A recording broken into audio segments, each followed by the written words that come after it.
अंगणवाडी सेविका, महिला मदतनीस तसेच होमगार्ड कोतवालांच्या मानधनात महायुती सरकारने भरीव वाढ केलेली आहे।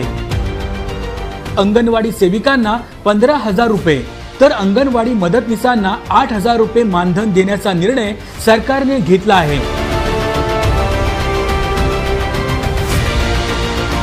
यामध्ये ज्या अंगणवाडी सेविका लाडकी बहीण योजनेचे अर्ज भरतील त्यांना प्रोत्साहन भत्ता देखील दिला जाणार आहे।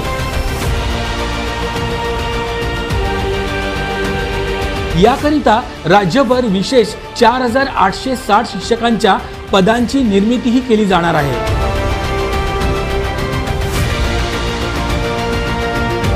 तर अंगणवाडी मदतनीसांना दरमहा 8,000 रुपये मानधन देण्याचा निर्णय झाला आहे।